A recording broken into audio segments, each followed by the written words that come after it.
Dear students, पिछली video जो हमारी थी उसमें मैंने आपको बताया कि पार्टनर्स कैपिटल अकाउंट कैसे बनेगा। पार्टनर्स कैपिटल अकाउंट के बारे में दो तरह से पार्टनर्स अपने कैपिटल अकाउंट को बना सकते हैं, एक फिक्स्ड कैपिटल अकाउंट और दूसरा फ्लक्चुएटिंग कैपिटल अकाउंट। ये व्यवस्थाएं हैं, ये एक तरीका है। सभी पार्टनर्स अपने पूंजी खाते या तो फिक्स्ड कैपिटल के अकॉर्डिंग बनाएंगे या फ्लक्चुएटिंग में। मैंने समझाया था पिछली वीडियो में कि फ्लक्चुएटिंग जो कैपिटल होगी उसमें आप पार्टनर्स की पूंजियां बदल जाएंगी, हर साल दर साल बदलती रहेंगी, जबकि फिक्स कैपिटल अकाउंट में पार्टनर्स की पूंजी नहीं बदलेंगी। इससे पहले की जो मेरी पूर्व की जो वीडियो थी उसमें मैंने बताया था कि 10 के करीब 10 और 12 के करीब पॉइंट्स ऐसे बनते हैं। अगर हम वो पॉइंट्स कर लें तो हमारा जो पार्टनरशिप का पहला चैप्टर है, अकाउंटिंग फॉर पार्टनरशिप या फंडामेंटल पार्टनरशिप, वो कंप्लीट हो जाता है। उसी कड़ी में हमने पांच हम उसके पॉइंट कर चुके हैं। आज हम 6 जो पॉइंट है, टॉपिक है, उसके बारे में डिस्कस करेंगे।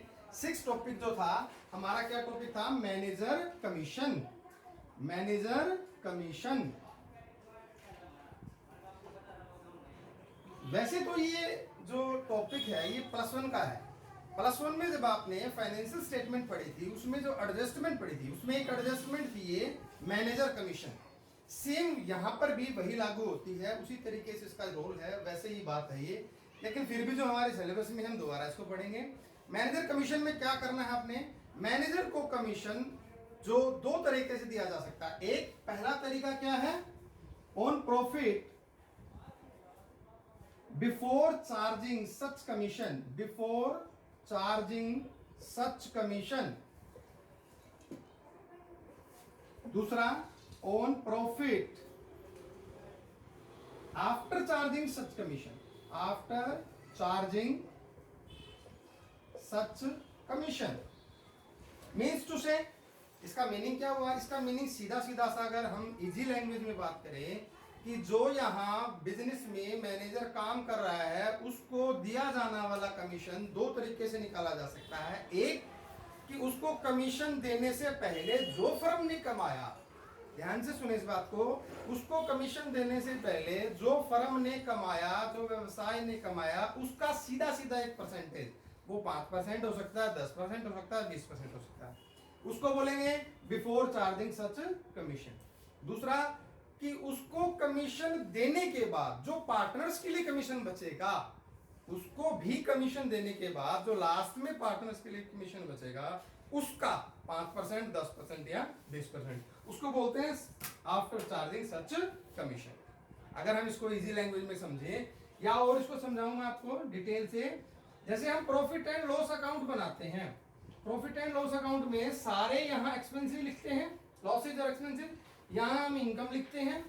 इसके इनकम साइड से लॉस घटाने के बाद जो हमारे पास प्रॉफिट आता है, मान लीजिए हमारे पास प्रॉफिट आता है 33,000।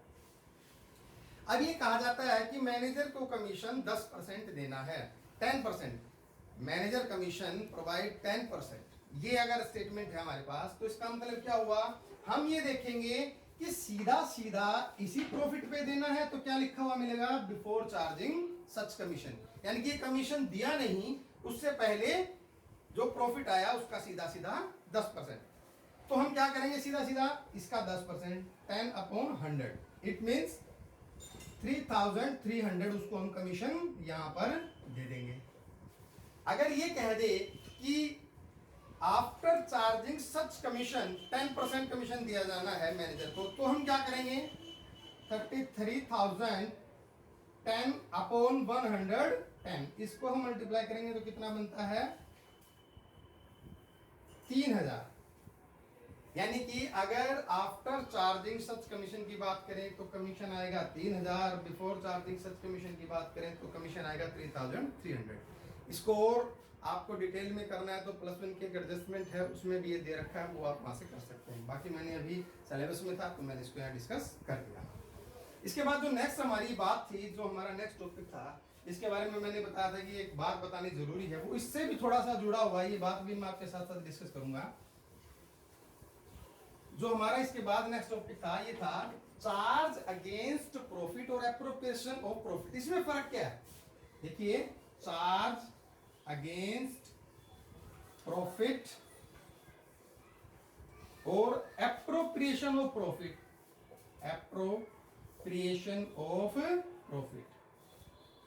ये वैसे तो कोई अलग से टॉपिक नहीं है, लेकिन इसको समझना इसलिए जरूरी है, इसको समझना इसलिए ज्यादा जरूरी है क्योंकि इसका मीनिंग आपको पता होना चाहिए। इसको मैं बिल्कुल इजी लैंग्वेज में आपको समझाता हूं कि वे खर्चे, वो बात, वो जितने भी खर्चे जो सीधे सीधे बिजनेस के लिए है, बिजनेस से संबंधित है, उन्हें हम बोलते हैं चार्ज अगेंस्ट प्रॉफिट। हिंदी में लाभों पर प्रभार बोला जाता है।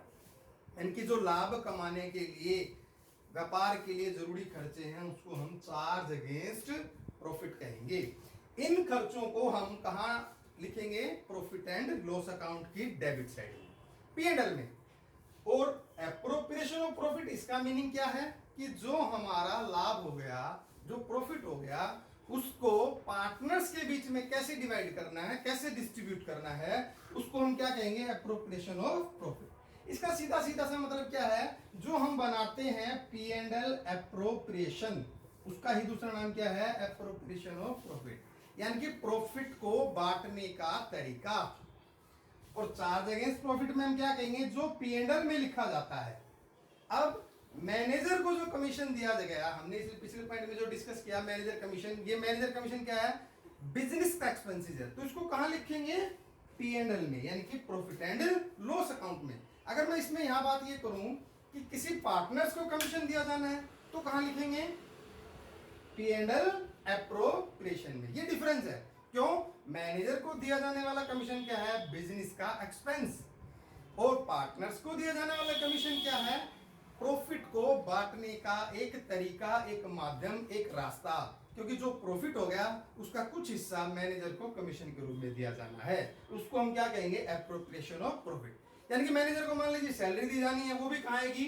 P&L में। अगर पार्टनर्स को सैलरी दी जानी है, वो कहां आएगी? P&L एप्रोप्रिएशन में। तो इसका डिफरेंस बताना इसलिए जरूरी था कि आपको ये पता होना चाहिए, वे खर्चे जो हम P&L में लिखते हैं, वो क्या होते हैं? चार्ज अगेंस्ट प्रॉफिट, यानी कि लाभों पर प्रभार। और एप्रोप्रिएशन ऑफ प्रॉफिट का मतलब क्या हुआ? इसका मतलब ये हुआ कि जो हमने लाभ कमाया, जो प्रॉफिट कमाया बिजनेस ने, वो किस किस तरीके से पार्टनर्स के बीच में डिवाइड होगा। पार्टनर्स के बीच में डिवाइड होने का सारा तरीका क्या कहलाता है? Appropriation of profit. यहां इसलिए जरूरत है, जैसे आप कोई कहे कि पार्टनर्स